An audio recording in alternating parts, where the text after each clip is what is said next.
Ron Reece, welcome to Weird Sauce, and thank you for making time for us from your location in somewhere in Asia. I'll be vague on this one. And could you please briefly introduce yourself for the audience? Well, thank you, Florence. Yeah, my name is Ron Reece, and I guess my claim to fame, if anything, was I was a former contractor with the Iraq Survey Group, which was the operation in Iraq that was hunting for weapons of mass destruction. That's where I gained a lot of information. I got what we would call sheep dipped into the world of biological warfare, chemical and nuclear. And I dealt with a lot of subject matter experts. I dealt with a lot of the intelligence that came out of that organization. And so it kind of prepared me for what happened in 2020 when we had the SARS epidemic coming out. And I have a young daughter and family, and um, I knew the possibilities, and I was afraid. I'm not going to lie. I was quite afraid because I knew uh, there were a number of viruses out there that had been being worked on by various countries in biolabs, and you never know. Biological warfare was going to be in the future. That's what we were all firmly convinced of going all the way back to 2004. So, Yeah, and actually, it's quite interesting because in Iraq, if I'm not, correct me if I'm wrong, because you're the guy that mhm. was on the ground, but there were obviously this big thing that Secretary of State, Colin Powell did at the United Nations thing when he said, there's weapon of mass destruction there. The implication was, and then the anthrax things that followed 9/11. There, since 9/11, there's been this undertone of bioweapons as a risk, and I think the way that COVID entered was very much this idea that, oh, this is nothing to do with that. It's a zoonotic thing. So I'm quite curious uh, how and sort of when within that time frame of 2018, 2019. So 2018, nothing's going on. 2019, depending on where in the world you were, some stuff was already moving a little bit, and then 2020, pretty much everybody's aware we got a problem. So where in that timeline did it take for you that, oh wait, this is something different, and I've got to start being interested in it? Now, for me, I tried to pay attention, but most of the activity was taking place in China, and it had not crossed over into America yet. Now, obviously, in January, we had a lot of the controversy about what did China know, when did they know it, how come they didn't convey it, why did the UN, the WHO, why did they try to obscure um, China's complicity and trying to hide information. I started to become concerned when it was moving into the U.S. because the narrative in the media was fear mongering. I was consuming the Kool-Aid just like most other people in that regard, based upon my prior experience in 2004. And so, was this a lab leak or was this natural zoonosis? And if it was a lab leak, how do we know it wasn't seeded around the world? I mean, we had cases with the Italian marathon runner, as I recall. It's going back 4 years. I remember all of the narrative that was being created surrounding this. Um, and so I knew it became inevitable that there was going to be a problem, and I needed to find a solution for the safety of my family. I had a 5-year-old daughter at the time, five, and I just was not going to permit something to affect her like this. So I had to find a solution. So I drew upon my analytical ability and a lot of luck and uh, searching for diamonds in the dirt and trying to follow the information where it would lead me in a fact based analysis. And were you based in the United States at the time when it in 2020? Yes, at the time I was in my home state, Idaho. So what was going on then in the US in early 2020? Well, again, I guess how I would say it is we knew it was coming. Obviously, there was the issue of The political side of it, which it's not pertinent really, but it's a narrative. It's a story being created. And is this a pandemic that is a virus being leaked out to have a political impact? I believe there's some aspects to it, but that's my little, my little world. That's not what's so pertinent. But I wanted to find some type of treatment because I didn't know if, I didn't believe masks were going to work. Uh, and none of the evidence suggested that they were. And there were shortages. I remember going into a pharmacy to try to get some N95s. They were gone. I had one box I was able to get, and all the rest were gone. So for my family of three, we had, effectively five N95 masks to get us through in the greatest emergency. And so I started exploring things like UVC light, will kill the virus. Uh, and ozone, like ozone generators that use car manufacturers use to get rid of cigarette smoke in their vehicles. Ozone destroys viruses. It destroys the bacteria. You can sanitize a room, a hospital room, within 30 minutes. So I found a lot of these various solutions. Um, Kids could not go to playgrounds. It was nuts because the sun is killing any virus that's on the playground equipment. And I started applying some critical thinking to this, and a lot of it's not making sense. So leaping forward, I mean, I got to give some credit to Didier Raoult because he had brought up a lot of the discussion on hydroxychloroquine. It was just one more aspect that I looked at. I didn't give it any credence at the time until I found, and I have not been able to find it again. I believe it was out of the Wall Street Journal that there was an article that talked about Chinese lupus patients. They are given hydroxychloroquine on a daily to weekly basis for inflammation, and they weren't catching COVID. So it was quite remarkable that I started this, follow this track. And I was in a holding pattern until March 10th. And I had started watching this channel called MedCram. And many of your viewers may be aware of it, Dr. Roger Swelt. And, he was covering a lot of studies. He was covering the latest case, infectious IFRs, the rate of infection, the RBOT, R naught levels. How transmissible was this thing? It was mutating. That was part of the narrative as well. So came across a video where he was talking about zinc and the use of hydroxychloroquine as what's called a zinc ionophore. And later we're going to talk about this, but I guess the best analogy to it is zinc is like a bullet.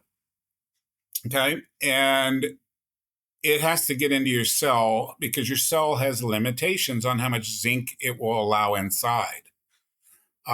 So by use of a zinc ionophore, green tea extract, quercetin, that many of your listeners are probably aware of. Hydroxychloroquine is a zinc ionophore. Parathion, which is an extract of Persian shallots, is a zinc ionophore. And so it helps transport the zinc across the cellular membrane and temporarily increase its concentration inside of your cells. And this is where the viruses are replicating. So I watched this and I'm amazed. And I immediately realized the significance of it. Even though I didn't have hydroxychloroquine, I knew that tonic water had quinine in it, and quinine was natural HCQ. And I had taken mefloquine and primaquine when I was on a temporary duty assignment in Panama. Yeah, exactly. In the tropics, we know that very well in the tropics. Absolutely, as an anti-malarial, right? And Prophylaxis, yeah. yeah, and it just gave me vivid nightmares, vivid dreams. But I never had any other health problems with it. And kids were receiving hydroxychloroquine. It's a very safe drug. But what this video pointed out was that it was zinc that is the active antiviral. All right. If you're zinc deficient, and it turns out that more than 50% of the people who had severe COVID outcomes and cases are zinc deficient, as well as vitamin D deficient. So, in combination, you've got a double whammy that's disrupting your immune response. Zinc is a critical element in your immune response. You must have it.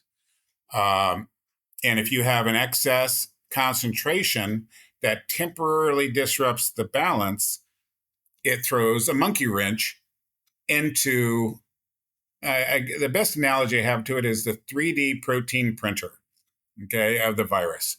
The virus brings its own software and laptop into your cellular office. It burglarizes it, and it wants to make copies of itself. So it plugs into your 3D printer called ribosomes, and it starts printing out copies of the virus. And it uses all your supplies in your cell to make as many copies as it can. And it will keep doing this until the cell is destroyed. So if you're able to monkey wrench that and disrupt that process, the virus can't replicate, which means your immune system has more of a gradual response to the invasion of the virus. It doesn't go into this hyperactive, oh my God, all hands on deck that launches everything, an inflammatory response against this viral overload. You got so many copies of the virus flooding through your body, it creates this huge response. That's COVID.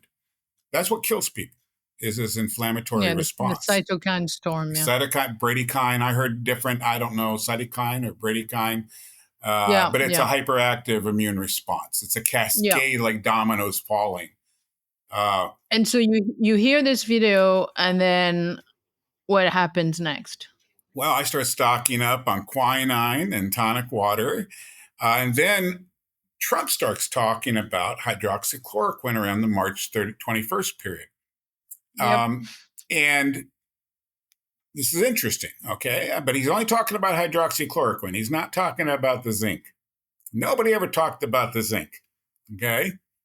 And then as I'm growing in my knowledge, I'm learning more and more about this, and that there are other zinc ionophores. Hydroxychloroquine is important, but it's not essential. People have over-the-counter options like the quercetin, the green tea extract. Hinokithal is another one. And I became fascinated about trying to track down as many zinc ionophores as I could and what their efficacy would be in comparison to others. The following few couple of minutes were removed upon request from YouTube. If you wish to listen to the entirety of the episode, please refer to Spotify, Apple Podcast, or Google Podcast, or wherever you get your podcast from. Thank you. RNA-dependent RNA polymerase. We call it RDRP, replicase. Now the new coinage is replicon. And it's like they're trying to obfuscate what the name of it is now, but it's basically an acronym for that. This is your 3D protein printer. This is how the virus replicates. It brings this into your cell with it. It doesn't mutate. All RNA viruses utilize a very similar RDRP complex, right? Every one of them. Influenza, SARS, Zika, dengue, Ebola, H5N1, every one of them use the same RDRP to replicate themselves inside your cells. So what's critical is that if you're able to inhibit or block that replication, then you effectively, by logical deduction or induction, you're able to do the same thing with every other RNA virus by using early treatment. So Dr. Zelenko had created his protocol using zinc. And for those who want to know, he used 220 milligrams of zinc sulfate, which equates to 40 milligrams of elemental zinc. All right. And then 400 milligrams of plaquenil, which is hydroxychloroquine. And then he added in some azithromycin as a antibiotic and possibly an antiviral. He wasn't quite sure, but the zinc and the hydroxychloroquine was his main focus because that was available to him. So in the study, that he based this upon. The researcher, who we'll talk about in a few minutes, used something called pyrithione. And pyrithione, as I think I mentioned earlier, is an extract of Persian shallots. It's an all natural ingredient. So this researcher, for less than $5 in ingredients, was able to block the SARS-1 virus, right, the one from 2003, as well as the influenza virus. And he postulated that it would also inhibit the polio virus. So polio is an RNA virus. And so just a logical implication is if you're able to block one, you can block the others. But you have to do it early. You don't wait for a PCR test. You get sick, you get the infection, you feel like you have a fever, you start. You don't take any chances. And that's how I've applied it to my life. If I feel sick, boom, I start pounding this. I'll pound, hydroxychloroquine if I have it. I do have it here in my location in Asia, but most people don't. So I used tonic water, sugar-free, preferably. Got some green tea extract. I even added a little horse paste, ivermectin to it. Whatever. I wasn't going to take a chance because it was kicking my butt. There were a couple. Yeah. One night I was running a 103 fever and I was exhausted, and Yeah. I took this, and the next morning my fever's gone. And did you manage to contact Zelenko, or how did you? Well, we're going to get to, yeah. So I'm learning about Zelenko. I'm learning about the protocol after the Trump issue. It's a and then hydroxychloroquine gets placed on the emergency use authorization schedule, but you could only give it to hospitalized patients. You couldn't give it as early treatment. Okay. And that's the best time to give an RDRP inhibitor. If you do not give it early, it's like waiting till your cancer patient is at stage 4 before you start applying chemotherapy. If any of your oncologists ever waited that long to start chemotherapy, what would be the legal consequence of that? Malpractice, right? But that's what they did with hydroxychloroquine, and they never really included the zinc. They always focused on hydroxychloroquine. They never focused on zinc. And then even go ahead. Sorry to interrupt. I was listening to a podcast, the Illusion of Consensus podcast with Jay Bhattacharya and Pierre Corey just now. It was published last few days. And Pierre Corey said, Dr. Corey said something astonishing about the playbook of pharma in terms of all the game they play, to get something as a randomized control trial in the methodology.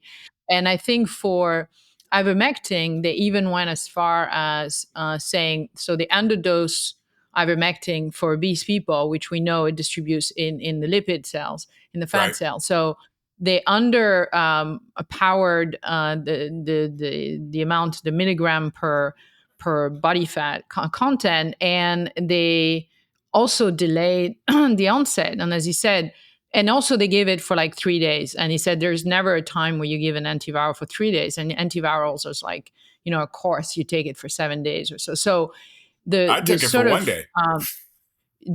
Well, maybe you took it with other stuff. Right. But go ahead. Please. I'm sorry. In hospital protocol, and this was a randomized control trial for hospital protocol, thereby concluding that in a high seriousness study of randomized control trial, Dr. Fauci did exactly the same that he did for hydroxychloroquine, that there was no evidence that ivermectin was of any use at all. They designed them to fail, and if we have time, I'll tell you why. Yeah. I'll give you a compelling reason. Yeah, I'm sure. Later on. So let's go on. Yeah, let's go continue the calendar with Trump. It's an election year. He's stuck with he's got hydroxychloroquine. He's got, I think he had also the monoclonal available, monoclonal infusion, which turned out to be quite successful as well. And somehow in a lot of states, they were also banned, and whereby he had stock for a lot of the states available. And a lot of states governor refused to distribute monoclonal infusion when actually they were pretty successful at that as well. Yeah, I'm not certain about how how large their stockpile was. I remember watching a video with Trump and all the pharma people, and the name evades me right now, the company that made the monoclonal antibodies, but they're all very expensive and it takes a long time to manufacture them. And so, they're going for the most expensive solution. Remdesivir went $3,000 a treatment on average. Zelenko's early treatment, outpatient treatment, was less than $20. Okay. Yeah. And if you're using green tea extract, it's less than $5, probably less than $2. Okay. And they all do the same thing. Remdesivir is an RDRP inhibitor. A lot of people don't know that it is. And it was tested in rhesus macaques, apes, right, in the laboratory. For And it worked Ebola, it had marvelously. terrible. Yeah, It but worked. for Ebola in humans, it did really badly. They did not give it early. They give it to hospitalized patients because it's infusion only. You have to give it early. If you're trying to stop the replicate, okay, here's an analogy. You've got an infestation of cockroaches or mice, right? You see one cockroach. Do you kill it or do you let it continue replicating itself until there's millions of them? Right? If you wait until there's a million of them, then you start applying your pesticides, it's not going to be nearly as effective. But once that cockroach or that rat is in your house, if you kill that first one, it's not making babies. It's not going to lay eggs. It's not going to copy itself and create a major infestation. This is the promise of RDRP inhibitors. But you have to kill the virus first. You have to kill the replication early. And it leads up to the whole issue of its zinc deficiency. People are zinc deficient. And once in a while, you need a little boost. This has been the amazing research that I've discovered over the last 4 years. So anyway, going back to Zev, because I'm sorry I got off track there. So I'm researching Zev. I'm following him. I'm posting him on Facebook. I'm getting put in Facebook prison, because I'm posting comments about Zev. I know I'm over the target because they don't want me to talk about it. So I'm using the reverse psychology. The more they try to censor me, the more I know I'm getting to the point. I'm getting to the truth. And that's where I'm searching for. I'm digging through the dirt to find the diamonds. And then I decide, what else can I find in this study that Zev Zelenko had used? Because I had been posting it incessantly, and I didn't know who these people were. So I start clicking on names, and this was May 30th, 2020. And I start clicking on names to find out what are the research they did. Most of them are in the Netherlands. Then I come to a guy named Ralph Barrick. Ralph Barrick is an interesting fellow. If your viewers, they should be aware of him by now, because he's the guy that they are linking to having created or inspired the actual virus, SARS-2 virus. His research is all over the place. He was predicting it. He worked with the bat lady, Zhang Li-Shi, in Wuhan. And that's what this whole gain of function is about. Eventually, I hope they bring Ralph Barrick on the stand. I don't know if they will. He's the white elephant. They gone as far as showing He's more than white. Bob He's Berry. 800 ton. I know, but exactly. So, but it's kind of funny how you get through this very circular way. You get closer and closer, and still the mythical super chef is not in the kitchen. But Right. They drawn out poor Bob Gary. It was a very poor show of himself during this last 2 days edition, against E. Bright and Dr. Quay, Dr. Quay was incredibly impressive in his presentation. But yeah, no mention of that name. And when he is mentioned, it's like some guy somewhere in some lab. So it's quite laughable. Nobody wants to be specific. Yeah.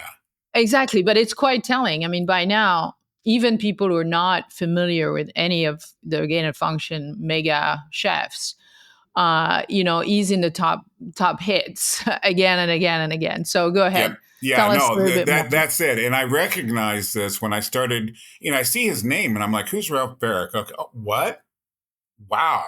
This guy has 40 years of experience. Well, at that time, less than 40, but now over 40 years of experience conducting what they call reverse genetics, gain of function, and looking at how to inhibit the replication of RNA viruses. In fact, one of his first, I believe it was his postdoctoral thesis, was on how to halt the replication of the Symbis virus, RNA virus in monkeys, right? So he started out at a very early stage doing this. So I look at everything. I'm Ralph Barrick becomes my obsession. I become OCD about Ralph Barrick. Is why did he do this research?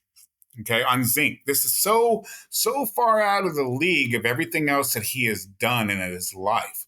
Zinc and green, Persian shallot extract. It doesn't make sense to me. It's not gain of function. It's not talking about vaccine related types of research. This is zinc, a basic compound, element number 30 on the periodic table of elements. Okay. And that really took me down the major rabbit hole. And I still have it on my Twitter. I don't know if you're, do you want me to cite my Twitter now, or we can do it later? Or? Yeah, you can. This would all be on the show notes as well for Oh, okay, the people certainly, who are yeah. listening. So it's But you can, still, yeah, on Twitter. Yeah, yeah, it's Ron Reece at Mooj Hunter on Twitter. And that goes back to my Iraq days, why I chose that handle. I wish I could change it. Maybe I can. I'm too much of a Luddite to know how to do it, and I don't want to lose my followers. So no need to explain it. People can figure that out if they want to know. exactly. Yeah. So anyhow, so it's on my pinned tweet. I just posted an update to that, but it still has a link to the original pinned tweet on May 31st, 2020, where I identify Ralph Barrick. And I'm like, why? Why is he involved in this? And why didn't Dr. Fauci, I call him Dr. Faucist, I'm having fun. Okay. It's a new platform for me. I'm a down to Yeah, earth person. I like to have fun, right? I'm serious, exactly. Yeah, but I like to do it in a funny way. I'm deadly serious about what I'm talking about tonight. This is sure. critical information. Yep. And so for 4 years, I'm sitting here following Ralph Barrick. And it's the 4-year anniversary. This week is the 2-year anniversary of Zelenko's passing. He died from cancer. He spent the last 2 years of his life dealing with the terminal cancers, pulmonary sarcoma, very rare. Yep. Very And rare. he only had one lung, but yet instead of spending that time with his family, he was out there trying to educate people about what he had discovered and what the implications were and how it was saved. He kept 84% of his high-risk patients out of the hospital using early treatment. Yeah, amazing. I 84%. remember.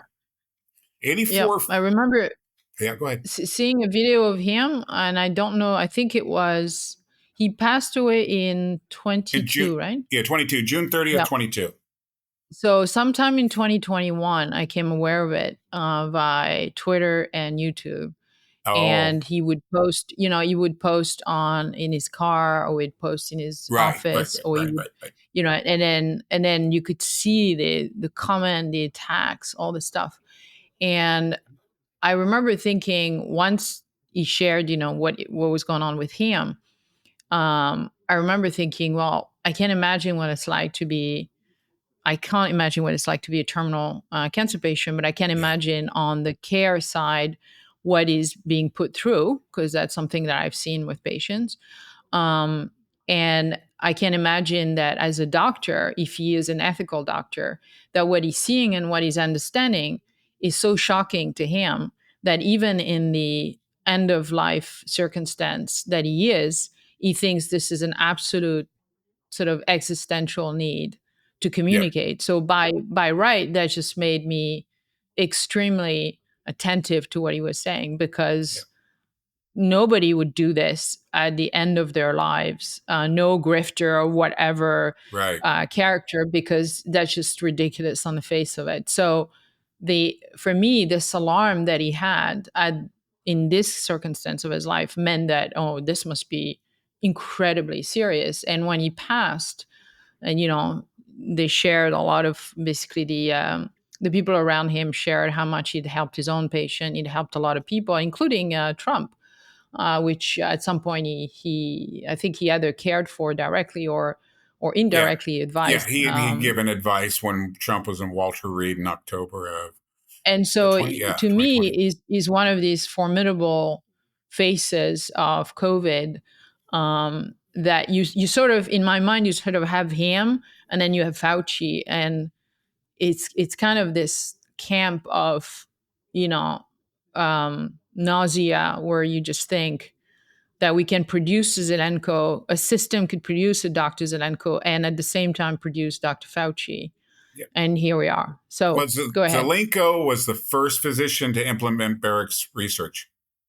I found no evidence that Ralph Barrick ever conducted live animal testing on the in vitro results he achieved in 2010.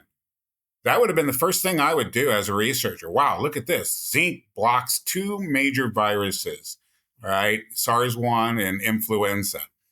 And the connotations of that, now we're dealing with an H5N1 influenza virus. So why are we not researching this? Why are we not implementing this? Now, he never did it. They did it for remdesivir, as I mentioned. They tested it in rhesus macaques in April 2020, just before Fauci announced it, remdesivir. And it worked brilliantly. That they half they what was it, 6 rhesus macaques were given the inoculation of SARS-2, 6 without. Then they started administering remdesivir 12 hours after the inoculation, right?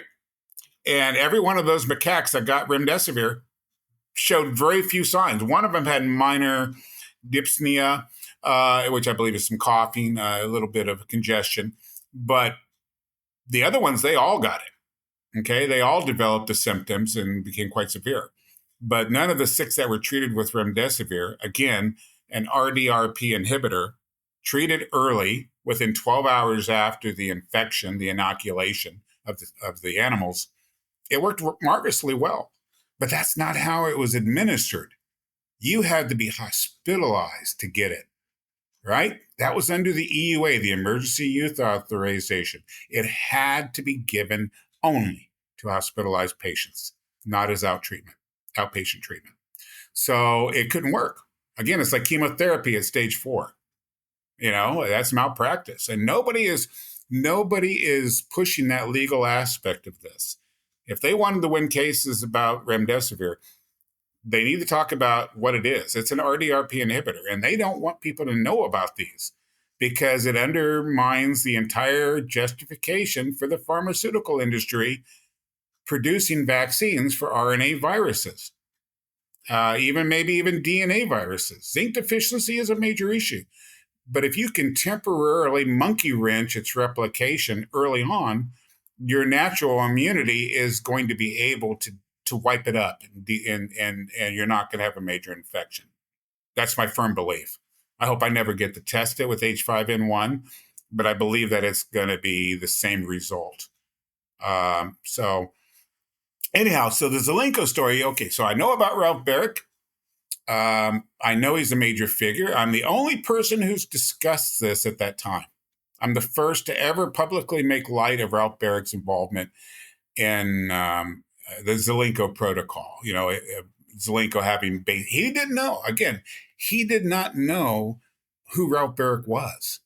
He just implemented something that sounded logical to him, and it worked remarkably well for his high-risk patients. And he was very studious about only giving it to the people with comorbidities that would be at the most risk. He didn't give it to the young people, right?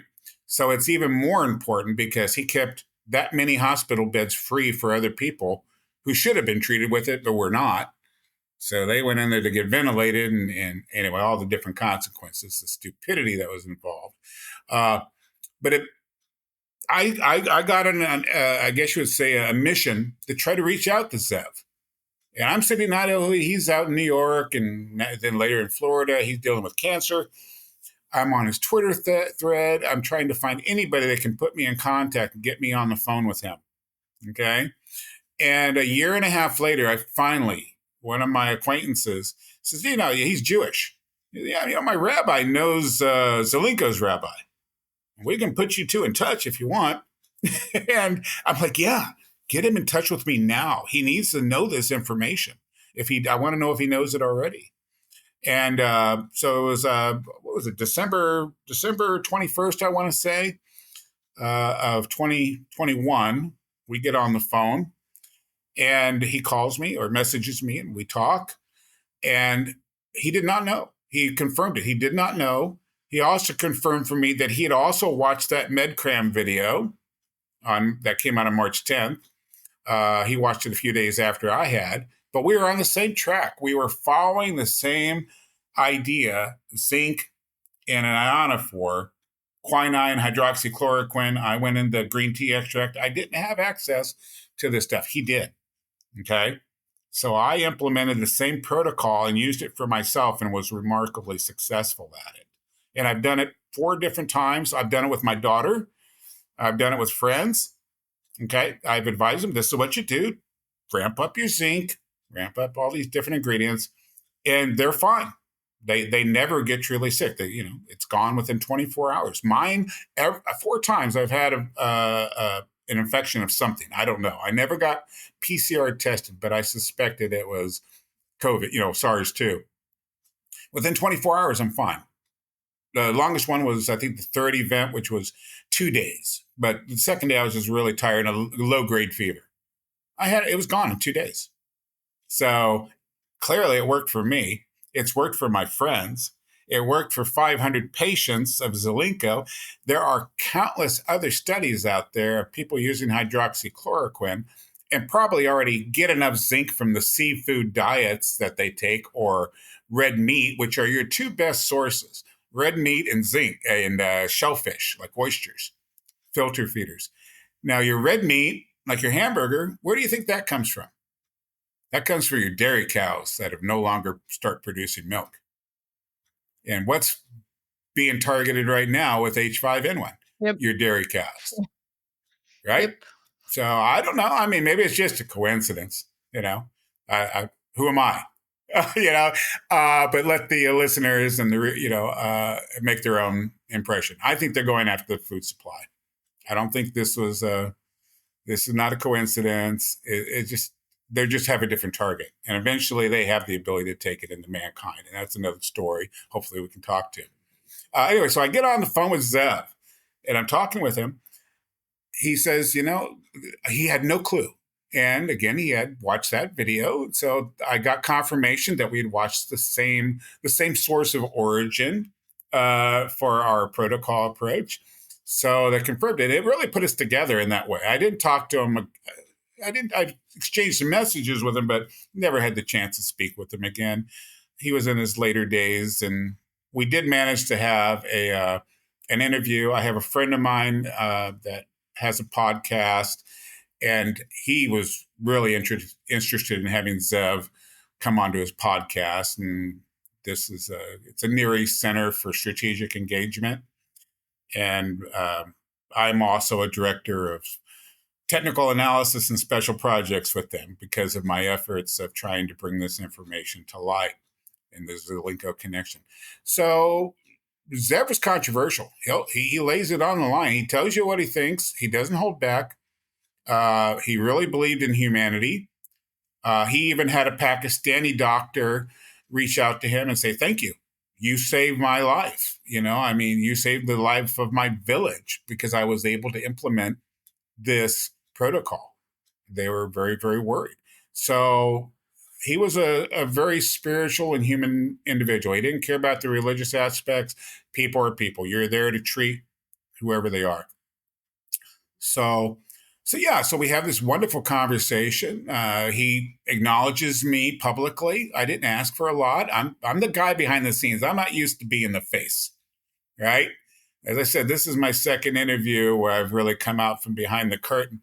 I'm used to just being behind the scenes, giving the information to the leadership. This is my analysis. This is what you should do. I can show you I can bring the receipts, prove what I'm trying to say to you. That's my role. That's where I've been brought up. I've always been uncomfortable being the face guy, but we're getting to the point where it has to be done. because the gain of function hearings, it's great to know it, but it is still bread and circuses, because the critical element of this is that we have a protocol for less than $5. All right. And probably even less. Every man, woman, and child on this planet has the ability to fortify their immune defenses against every RNA virus. And everything in So our now, food. Oh, I'm sorry. Go ahead. yeah, go ahead. No, I was going to say Finish your everything in thought. our food supply conspires against us. Red meat, again, that is the primary source. Grass-fed red meat is the primary source of zinc and filter feeding oysters, because they filter the seawater and they collect it. So if you're a vegan, which is fine, I know people that are vegan, it's all great. I'm not making judgment. I've gone vegan from time to time just to try it out. But if you're eating grains, the grains have something called ligands in them that bind the zinc, and they make it less absorbent in your body. Yep. So you can be taking zinc supplementation, but if it's not being absorbed in your body, then Yep. you're zinc deficient. So now we're 2024 mid-year. This is also a critical year for the United States and for the rest of the world, given that we have two hot wars going on. We have very strained relationship between China and the US, and we have a big election on deck. So we also have hearings, which has sort of, to some extent, they're very good because we're very grateful for those who are bringing out some of that information. But it also feels like we are circling in the little box, wherein the big box gets untouched. Because I think in the same week that we had these hearings in the Senate, we also had Fauci, who did at the same time something like 14 different TV intervention that same week, where he was like, and even like I think 2 days ago or yesterday, he went on either MSNBC or CNN saying that Alina Chang, this MIT researcher who's co-written this book Viral, was frankly speaking a fuzzy person. So again, an ad hominem attack to another scientist without a shred of data to support it, and making fun, very lighthearted, laughing about things where millions of people have died, millions have Yep. lost their job. The morbidity count is copious, and it's not just in the United States. So we have a situation that is so large, a scale of an event that is so hard to comprehend, even by people who are very familiar with stats and numbers. So what in your analyst mind, you have experience in being on the ground in war place, and you have experience with the US politics. What do you think is going on right now? Because we seem to have another potential pandemic on deck, or disease X, or whatever, WHO and Gates and all these people. Not that they are You all want the long colluding, story or the short one? The short one, you know, we're in a biological war. right. Right. Okay. So Okay. And explain. it's a You get five biological war. minutes. Go ahead. No, I'm just Yep. kidding. So Uh, explain why right. this is what you think. Well, a lot of it's economic. Okay. Because in 2019, we were in a situation where the Fed was having to raise rates because of the concerns in the bond markets. Again, we can get into a lot of intricacies in this, but it's the overlying theme there. Okay. Uh, since 2008, we've been in, some people have called it a silent recession, right? So they've been having to pump money, Keynesian stimulus, right, into the economy. Federal spending makes up nearly, I believe, 43%. I don't want to quote this. I'll probably mess it up. I have to go back and look at the statistic again. But it's a substantial amount of our GDP growth. I think it's 43% of our GDP growth, not just our GDP, but our GDP growth was federal spending. That's us pumping a lot of money out, indebting the indebtedness that goes to our grandchildren. Okay. So we pumped $6 trillion in COVID relief. just in response to that in 2020. So some folks have been opining that maybe this was creating a justification. We go to war. In any kind of war, you mobilize your national resources to fight that war. Okay. And World War II, we got out of the Depression. World War II pulled us out of that because we built our industry. We became the most powerful industrial base in the world, whereas every other country was devastated. This is why the American, why America was able to dictate terms at Bretton Woods. The gold, the dollar became the preeminent currency globally, the global reserve currency. So again, if you need to have a justification for creating a huge amount of stimulus to prop up your assets, create inflation, because you don't want deflation, right? Because deflation means that all the collateral on the loans that you have out there is diminishing. And so the debt starts to default because you need more collateral. And this is what's happening in China right now. So anything to keep more air in the economic tire, right? Faster than it's leaking out. Beautiful. Biological war. You don't have to destroy any cities. You don't have to blow up any ships. You don't have to shoot down any aircraft. You just have a biological war. And what happens is all the money gets funneled into the pockets of the 1% who just happen to be invested in vaccine manufacturing, new experimental mRNA vaccines, and they reap the rewards and the benefits. Bill Gates, the CEO of Moderna and Pfizer, BioNTech. I mean, BioNTech went from $15 in September 2019 up to nearly $400 about, oh gosh, less than a year later. I have to look at the chart again. It was incredible. Okay. So people made a huge amount of money off these investments, and it wasn't us. We were locked down, right? We were worried about our jobs. We were forced to wear masks. People were forced to get jabs if they wanted to travel. Okay. We had our freedoms taken away. They flew around on private jets and they collected billions of dollars and raked it into their coffers. So now they're going to do it again because all the stimulus money has run out.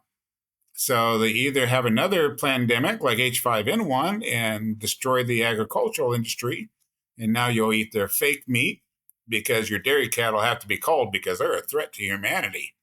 You just see the narrative as being written. SARS was the Wuhan lab or the Wuhan wet market. Maybe this was a spontaneous thing.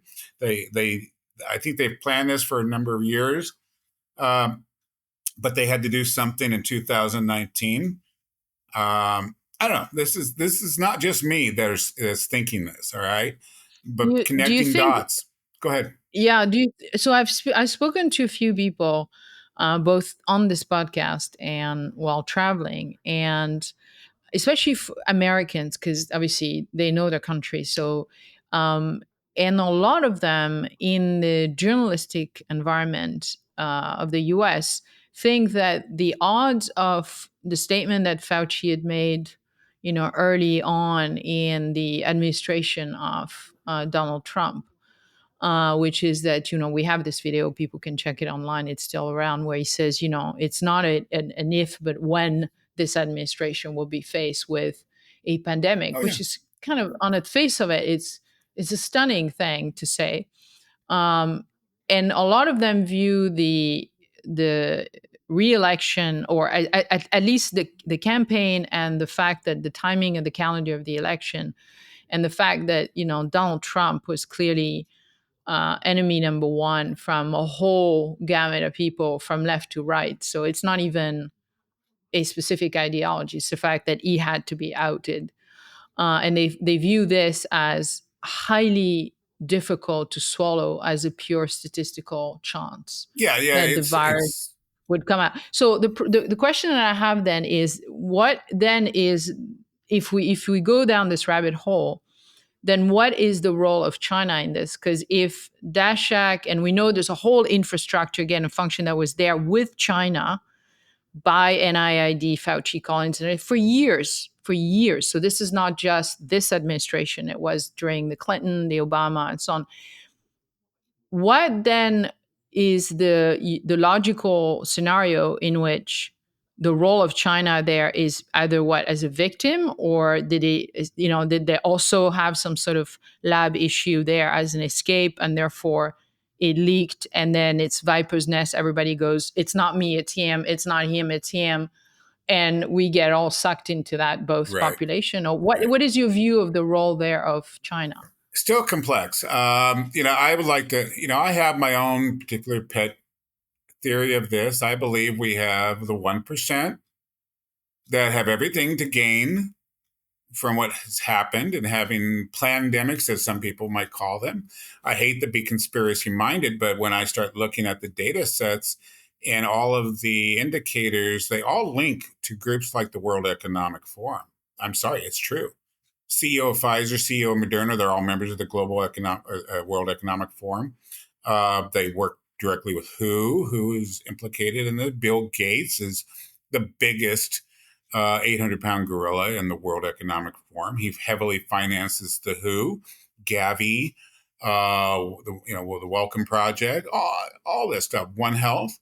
But these are more, to me, these are more like the beneficiaries. Sure, I'm exactly. thinking at the state level, what do you think happened then in China? Because we do have these things where the drastic group, which has done a marvelous work of Yeah, yep. investigation, and I had interviewed some time back Gilles de Maneuf, which has done an unbelievable work Hmm. on all the ins and outs of China specifically, but not just, but obviously following eco health and everything. And he's a very sober scientific assessment of that, and he's a scientist himself.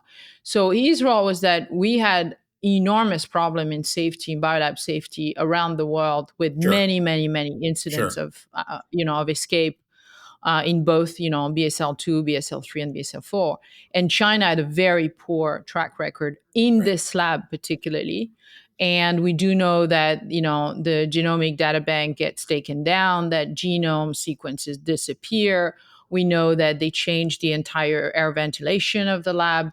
So there's still something that went on there, even if the whole origination kind of backbone is American. I'm still not clear as to what then was the role of China.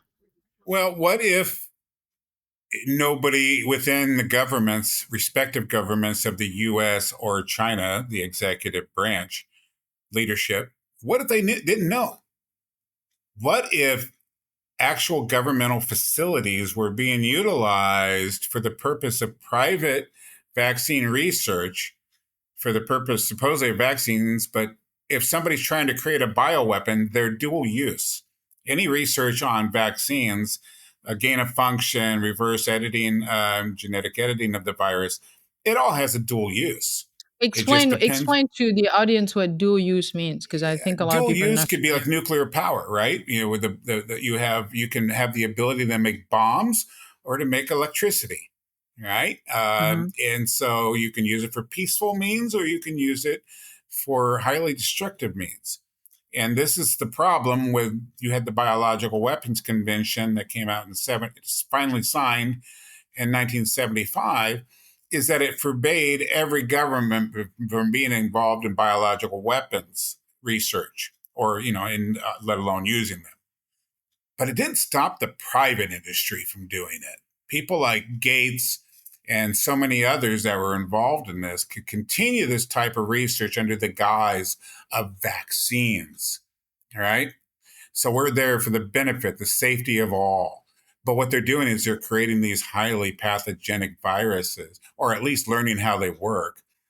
In the case of H5N1, back in 2012, there was an outrage that, and maybe many of your listeners may know about this, but Yoshihiro Kawaoka out of the University of Wisconsin and Ron Fouchier out of Erasmus University in the Netherlands, they used ferrets, weasels, right, to passage the H5N1 virus that had been combined in Kawaoka's case. He'd combined it with H1N1, which is highly transmissible, whereas H5N1, you had to literally touch an infected carcass or blood, kind of like Ebola in that sense, right?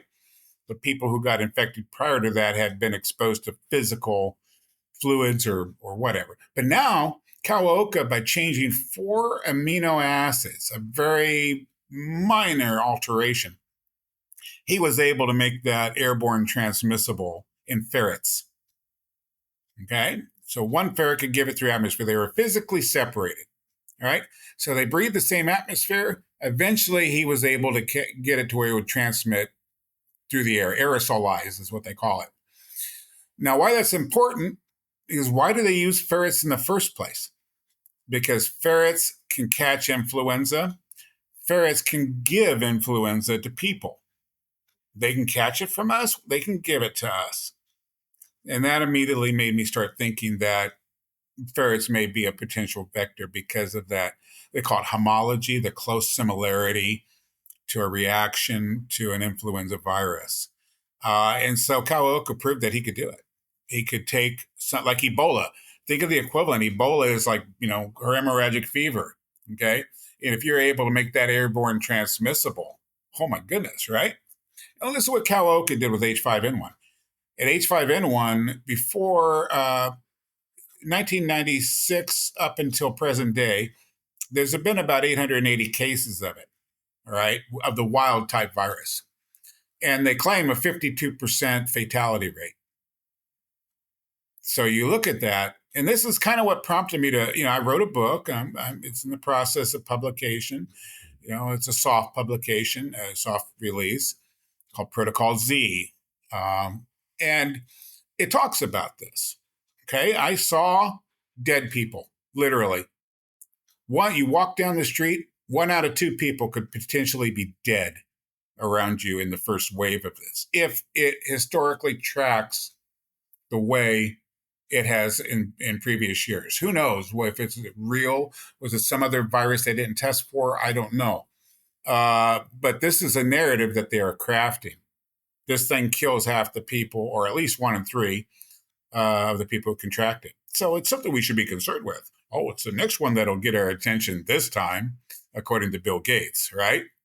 So they're doing the gain of function on this. They're making it happen. They're creating the information that gets uploaded, and other people can replicate their research. It's, with CRISPR technology and the ability to digitize entire genetic codes of RNA, let alone DNA, they can even transport the genetic code of a RNA virus via email, and they can reassemble it on the other side.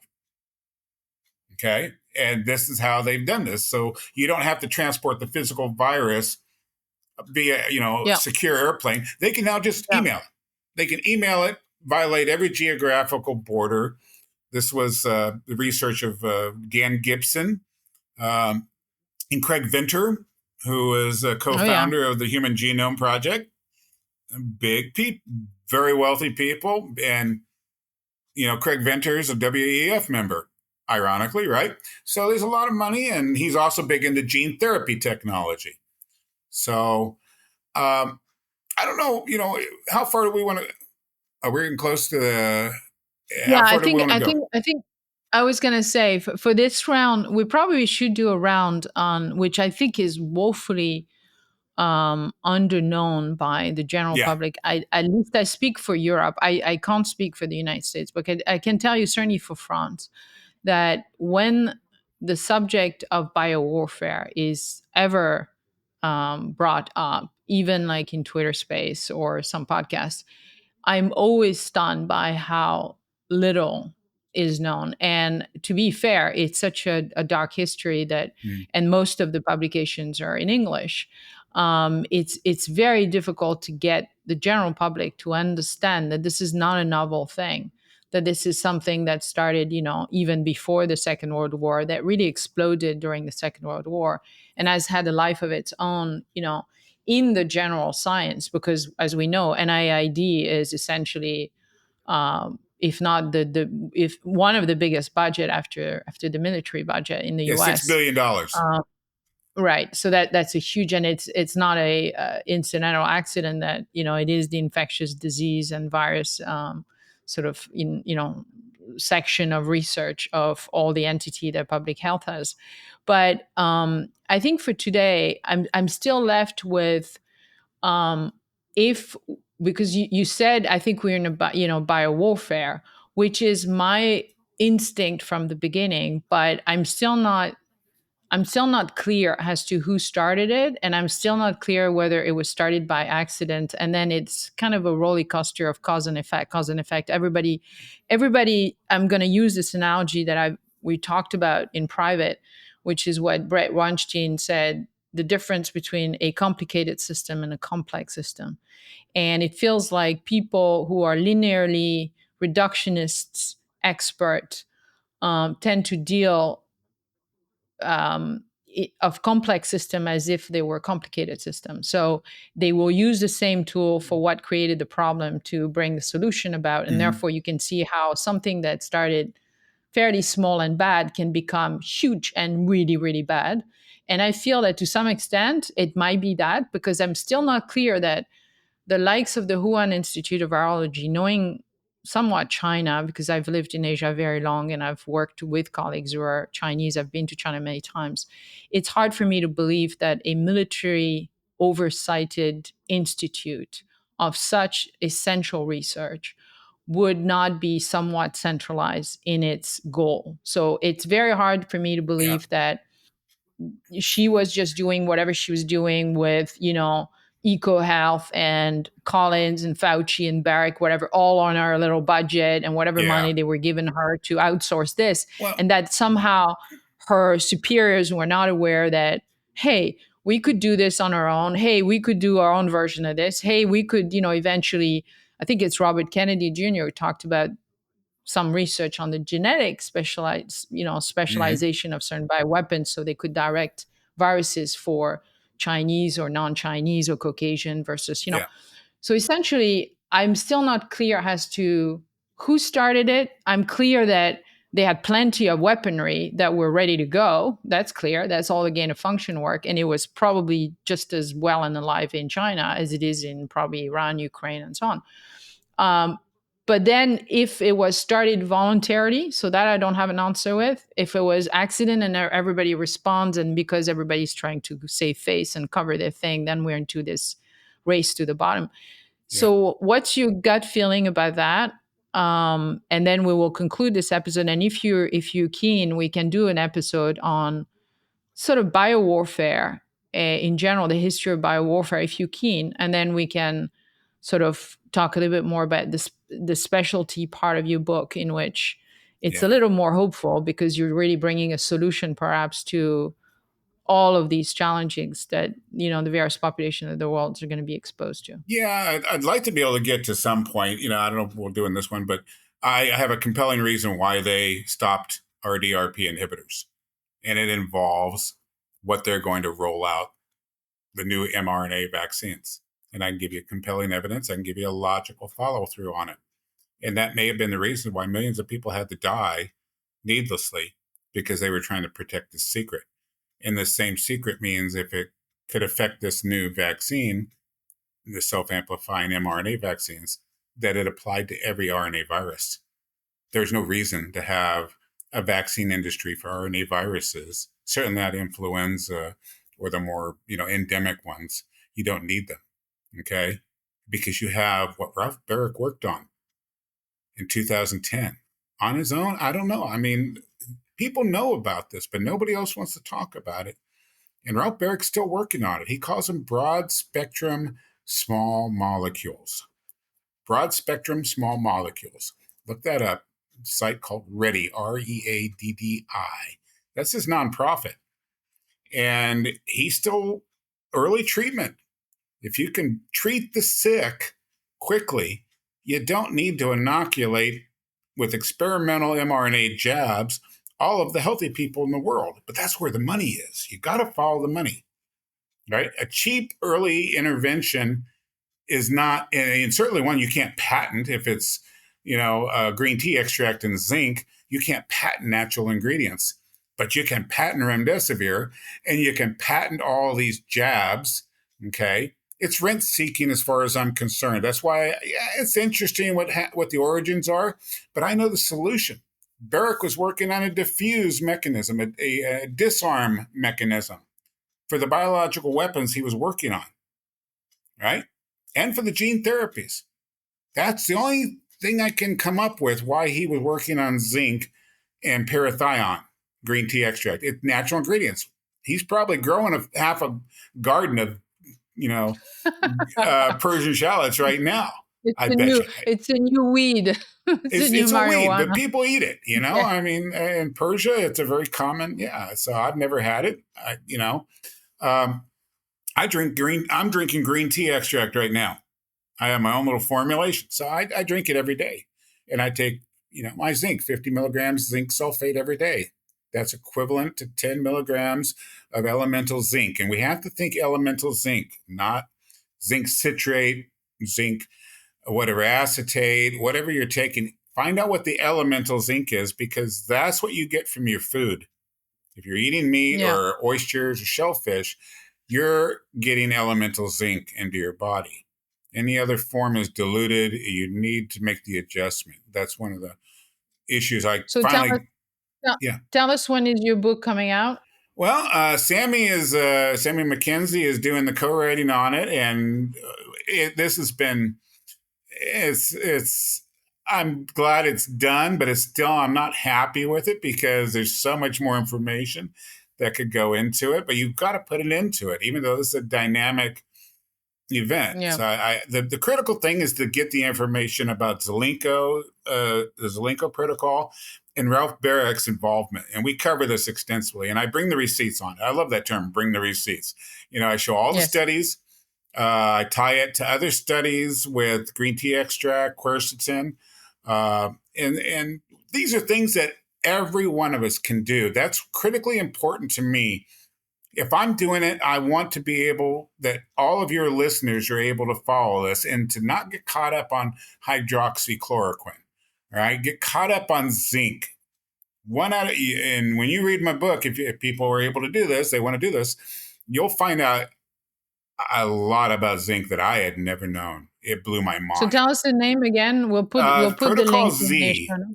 Z as in for zinc, and then as in attribution to the Zelenko, because he started it all. Right. That's right. And where can they find it? Well, Sammy is in charge of that. I did the heavy writing. He's doing the wordsmithing, and we're trying it on NFT books to try to put it out as an NFT so that it can't be censored.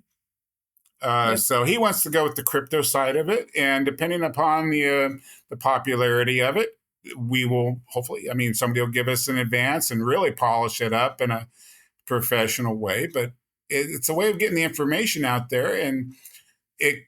We could have stopped the lockdowns. That's what it comes down to. There's no reason for lockdowns. There's no reason for fear. Stay zinc sufficient. Take the rest of your nutrients, your copper, your vitamin D. Don't be deficient in these basic nutritional elements that you require to fortify your immune system. And Great. So go ahead. I would say, and then be prepared if you do get sick for some reason, you're exposed, then you augment the amount of zinc that you take for about 3 or 4, 5 days. And you add Right. your zinc ionophore. I hate that word. It's a transport, it's a gun. It's a zinc gun. Yep. It shoots the zinc into Yep. your cell and disrupts the concentration of zinc in your cell, which screws up and monkey wrenches the viral replication. And if Right. it can't replicate, it can't spread. So Right. it's natural immunity. It's national support to your immune system. That's great. So, Ron, thank you very much for the Well, time thank that you. you gave us. And to conclude, I would like to ask you what I ask every one of my guests on this podcast, which is what is your weird sauce for the life that you lead? Well, I put it on my Twitter thread, and I've always kind of joked about digging for diamonds in the dirt. And then I had to think about what are the diamonds that I'm searching for. And I'm searching for the universal truths, whether they be spiritual, scientific, historical. That's what any analyst does. They try to find out what is the true nature or origin of whatever they're researching. And that is where I have been, been obsessive with regard to this. Ralph Barrick is the lowest common denominator, and he is the 800-ton gorilla in the room, and all the rest of it's bread and circuses, because he's the man that can bring down the entire vaccine grifting, con man operation. And that's what it is. They're grifting. They're transferring wealth into their pockets based upon fear and control. So, Well, let's put a monkey wrench into their plan, and if that's if to I'm use looking one of your forward to terms. it. And I think it's quite interesting, this idea of searching for the answer to everything, like the Hitchhiker's Guide to the Galaxy. If people have not checked that book out, I think that's a great book to have in your pocket in these difficult times. Just probably as interesting as 1984, but I think the Hitchhiker's Guide to the Galaxy and the answer to everything being 42, I think is something that is a metaphor for polymathic and curious people. And I think in times of struggle and war, like this is, if you're not curious and if you're not sort of enduring in your curiosity and your will to survive and to help others survive, I think you go down very fast. Yeah. So I think that's One a last great. thought, if I may, Florence, before you cut off. Sure. How can they threaten you with biological war if you've got the ability to disarm that bioweapon? If you disarm the That's right. vaccine in the gain of function industry, then you don't have to worry. Let them, if they want to spend the money out, let them worry about it. I've got my defense. I've neutralized it. Yep. That's what each of us need to do in our lives, is to learn. And come to the show notes and come and read what I'm putting out. Yeah, it's a great way to live on. It's very good. Thank you very much. Hopefully, we get a return guest at some point when you're free and when you wish to talk about other subjects related to that, both in terms of the protocol itself, but also some of these other issues that we may have around, new issue with, for example, the food and the live animal and the disease and the inoculation that Yeah. those can actually, produce. So that would be great. And in the Yeah. meantime, stay well. And thank you again for your time. Well, thank you, Florence. I really enjoyed it. It was quite an honor. If this conversation stopped you in your track, share it with your network. You never know whose life you might change for the better. Thank you for listening. Stay curious about our next guest and stay curious about life.